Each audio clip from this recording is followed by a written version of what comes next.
Jean-Paul Sartre commence par une phrase qui, à première vue, semble libératrice, mais se révèle bientôt être un fardeau existentiel.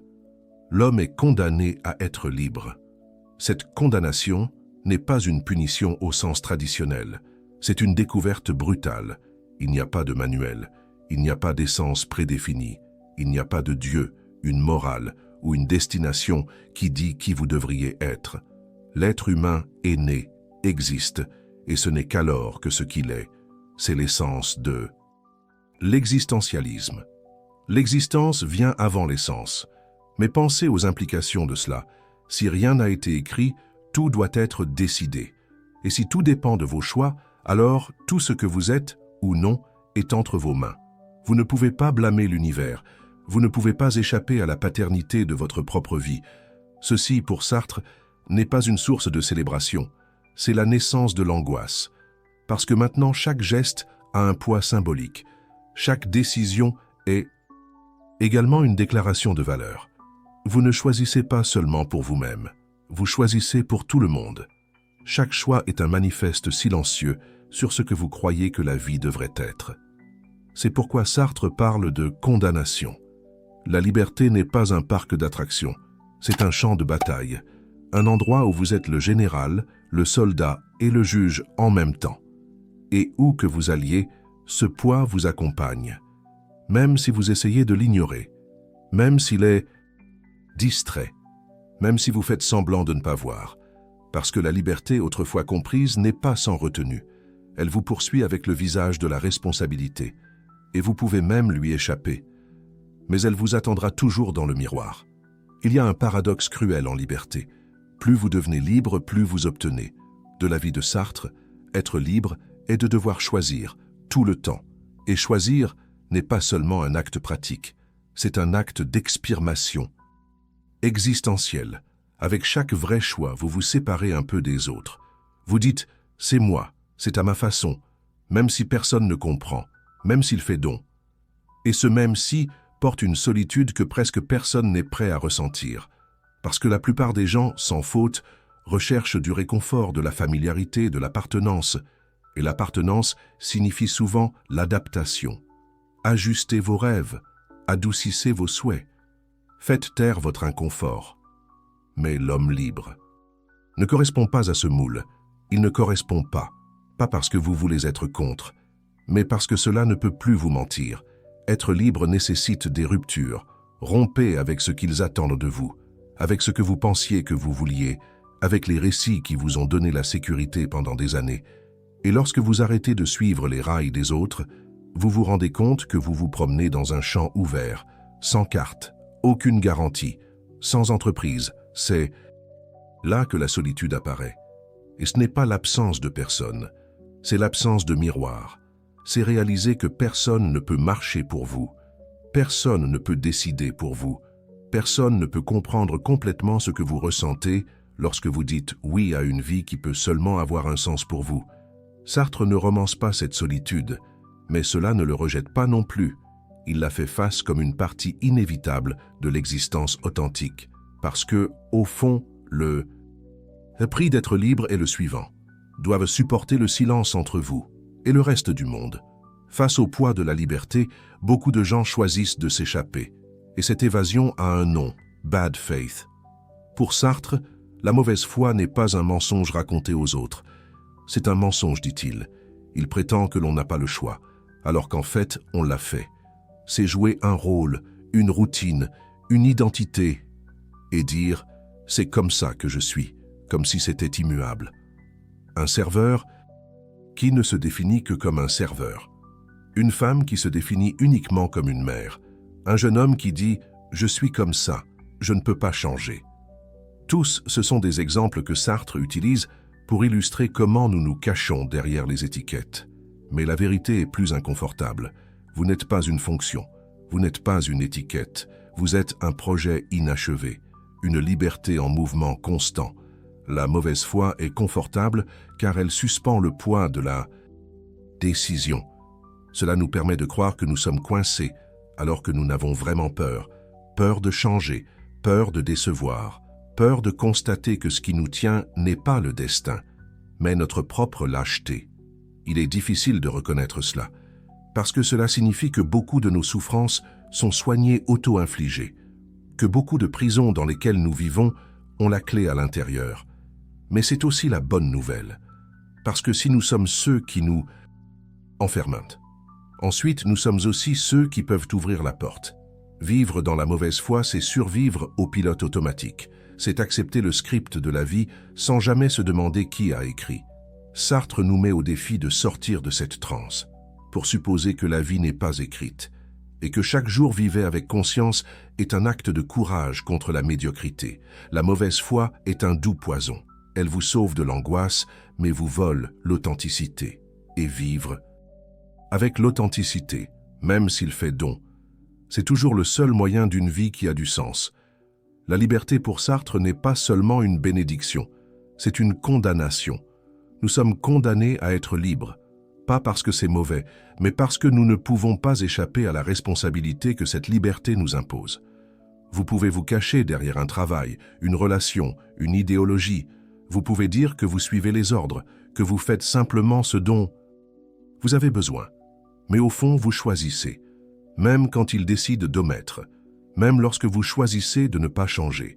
C'est la racine de l'angoisse existentielle. Ce n'est pas la peur de quelque chose d'extérieur, c'est la crainte de leur propre liberté. Ils regardent la vie et réalisent que rien, absolument rien, n'a un sens près. Nous sommes ceux qui devraient créer ce sens, et cela, pour beaucoup, est insupportable. C'est pourquoi tant de gens recherchent la distraction. C'est pourquoi nous nous noyons dans les routines, les dépendances, le divertissement. Parce que s'arrêter, regarder à l'intérieur et admettre que le sens de la vie dépend de nous, c'est trop à soutenir. Sartre appelle cette angoisse ontologique, une angoisse née de l'être lui-même, du fait qu'il n'y a pas de manuel d'instruction pour l'existence, il n'y a pas d'essence antérieure, il n'y a pas de destination écrite, il n'y a que la liberté. Et cette liberté nécessite une responsabilité radicale. Vous pouvez lui échapper. Mais l'angoisse revient toujours, elle apparaît dimanche soir, dans la crise de 30 sur 40 sur 60, dans ce silence qui survient lorsque tout ce que vous avez accompli semble ne rien dire de plus. L'angoisse, dans ce contexte, n'est pas un signe de faiblesse. C'est un signe que vous vous réveillez, que vous réalisez que la vie est bien plus que de travailler. Il choisit avec conscience. C'est pour assumer la paternité de l'existence elle-même, et aussi effrayant que ce soit, c'est là que la vie commence à goûter. Pas le goût sucré de la certitude, mais le goût amer et intense de la liberté. Être perçu. Cette déclaration définit l'une des idées les plus inquiétantes de Sartre, l'impact que le regard de l'autre a sur notre liberté. Vous êtes-vous déjà senti observé et a immédiatement changé votre posture? Avez-vous pensé à 2 fois avant de dire quelque chose de peur de paraître stupide? Avez-vous déjà évité le comportement simplement parce que quelqu'un pourrait juger? C'est donc, selon Sartre, l'apparence de l'autre fait de nous un objet. Nous cessons d'être un « je choisis » et nous devenons ce que l'autre voit. C'est comme si nous perdions le contrôle de notre récit et nous avions passé pour vivre dans le script des autres. Cela génère un type spécifique de prison, un emprisonnement invisible mais puissant. Nous avons commencé à vivre pour regarder, pour plaire, pour éviter le rejet, pour s'adapter. Et plus nous façonnons les attentes de l'autre, mais nous entendons notre propre voix, moins nous ressentons la liberté d'exister en totalité. Sartre explique cela avec la célèbre scène de l'homme espérant dans le trou dans la serrure. Pendant qu'il espionne, il se sent libre, anonyme, propriétaire de la situation. Mais quand il entend des pas derrière lui, quelque chose change. Il se rend compte qu'il est peut-être observé. Et à ce moment-là, votre liberté se dissout. Il devient un objet. Il se sent vu, jugé. Ce moment est profondément existentiel. Montre comment le simple fait de savoir que nous sommes observés change complètement notre expérience. Le regard de l'autre nous appelle à représenter, être des personnages. Et nous devenons souvent ce que l'autre attend ou craint que nous soyons. Mais voici le paradoxe. Autant que l'autre nous emprisonne avec son regard, c'est aussi lui qui nous révèle. C'est en confrontation les uns avec les autres que nous nous voyons vraiment. C'est dans la tension entre l'être libre et l'être perçu. Cette existence devient dense, dramatique et profondément humain. La question qui reste, vivez-vous comme sujet de l'histoire elle-même ou en tant que personnage écrit par les yeux des autres? Au lieu de faire face à la liberté avec le courage, nous nous cachons souvent d'elle. Et c'est là que Sartre présente l'un des concepts les plus inconfortables de sa philosophie, la mauvaise foi. La mauvaise foi n'est pas de mentir aux autres. Il vous ment à vous-même. C'est là que nous prétendons que nous n'avons pas le choix, même quand, au fond, nous savons que nous l'avons. C'est le serveur qui agit comme juste un serveur, incarnant le rôle au point d'oublier qu'il est, tout d'abord, un être libre. C'est la personne qui reste dans une relation malheureuse en disant qu'il ne peut pas partir maintenant. C'est le professionnel qui déteste ce qu'il fait, mais se dit qu'il n'y a pas d'autre moyen. La mauvaise foi est subtile, et c'est pourquoi c'est si dangereux. Elle déguise sa responsabilité, de maturité, de prudence. Mais en fait, c'est la peur. Peur d'assumer le risque d'être qui vous êtes, peur de faire des erreurs par vous-même, peur de n'avoir personne à blâmer lorsque les choses ne s'éteignent pas comme prévu. Lorsque nous sommes de mauvaise foi, nous devenons des spectateurs de notre propre vie. Nous échangeons la liberté de stabilité, authenticité pour la sécurité, l'angoisse créative pour le conformisme confortable. Sartre ne condamne pas qui vit comme ça. Il dit simplement que ce n'est pas une existence authentique, parce que la mauvaise foi nous empêche de reprendre le protagonisme de notre propre histoire.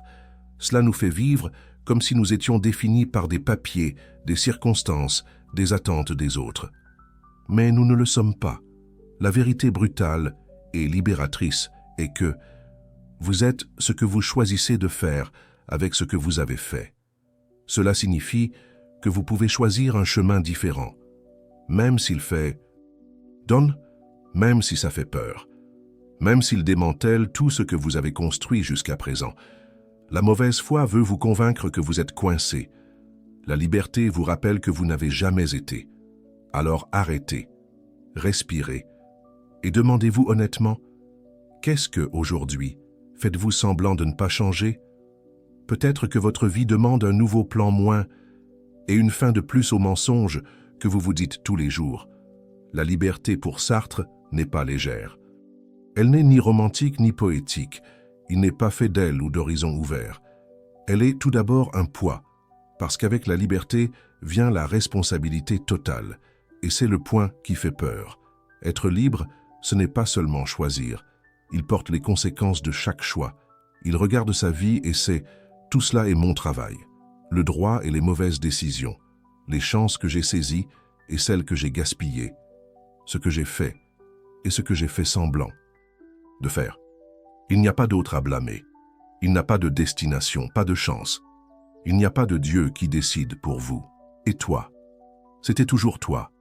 Et c'est désespéré. Mais cela peut également être transformateur. La liberté, lorsqu'elle est comprise dans son intégralité, emmenez-nous une excuse. Mais cela nous donne en retour un immense pouvoir pour réécrire le cours. Abandonner le rôle de la victime et porter la peau de l'auteur de l'histoire elle-même.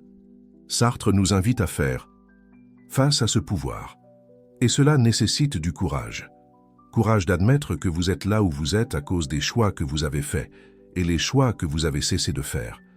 Bien sûr, il y a des circonstances, facteurs sociaux, historiques, économiques et psychiques. Sartre ne le nie pas. Mais il dit, même dans ces circonstances, il y a toujours un espace pour le geste, au saut. Pour le oui ou le non, cela change tout.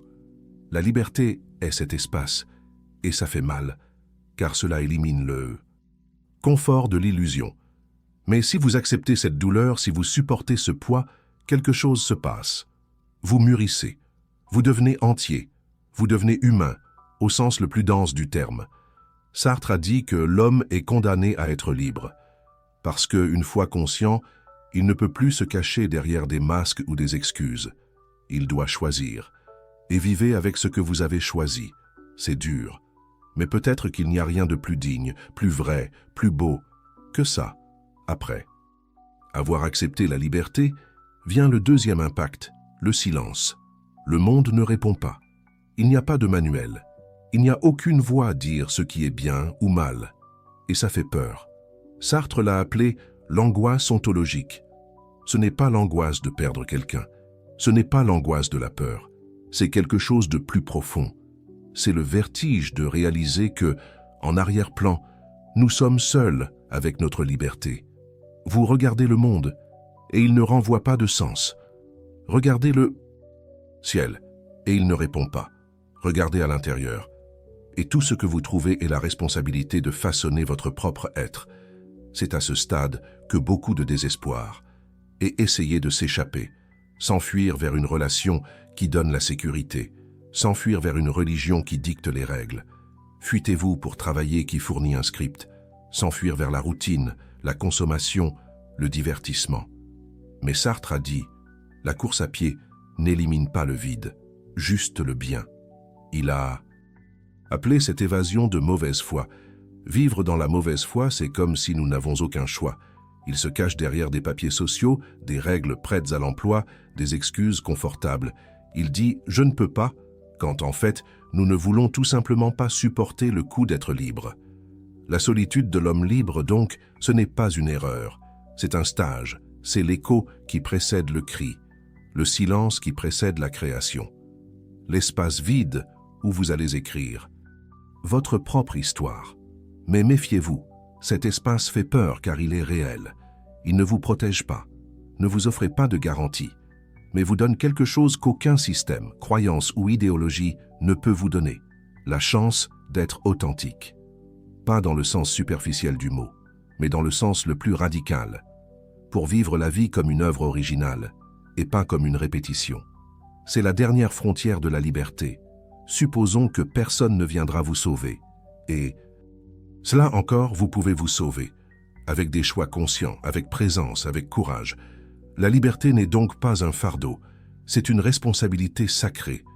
C'est la chance de vivre et pas seulement exister. La solitude de l'homme libre n'est pas une punition, c'est une révélation. Lorsque toutes les certitudes tombent, lorsque les chemins près se dissolvent, quand personne d'autre ne vous dit qui vous devriez être, c'est là que vous pouvez enfin commencer à être. Jean-Paul Sartre ne voulait pas nous paralyser avec cette idée. Je voulais nous réveiller, montrer que le poids de la liberté est également votre plus grand cadeau. Parce que pendant que vous êtes coincé avec un script que vous n'avez pas écrit, son existence sera une action. Mais quand il suppose la paternité, même le silence a un sens. Être libre, c'est porter le poids de vous-même, sans externaliser votre conscience, sans se cacher après des excuses, sans blâmer le sort, les parents ou le système. Être libre, c'est admettre qu'il n'y a aucun objectif universel donné à l'extérieur, mais qu'il y a la possibilité de créer le vôtre, et que, aussi effrayant que cela puisse paraître, c'est la graine de la vraie grandeur. C'est peut-être pourquoi la liberté est si solitaire, car cela nécessite une présence, conscience, courage de vivre sans public, courage de dire « je suis ici, je suis responsable de moi, et je choisis de marcher, même sans garantie ». Si cette vidéo vous a touché, si un mot a résonné en vous, ne le gardez pas juste pour vous. J'ai apprécié la vidéo. Cela montre que ce type de réflexion doit exister sur YouTube. Commentaire ici, ci-dessous. Que signifie la liberté pour vous? Pensez-vous que vous vivez automatiquement ou créez votre propre existence? Et bien sûr, si vous n'avez pas encore abonné à la chaîne, faites-le maintenant. Ici, nous plongeons où la plupart ne touchent que la surface. Ici, la philosophie n'est pas la théorie, c'est la pratique de la vie. Activez la cloche. Partagez avec quelqu'un qui a besoin de cette poussée. Nous nous voyons dans le prochain épisode, plus profond, plus vrai et surtout plus libre.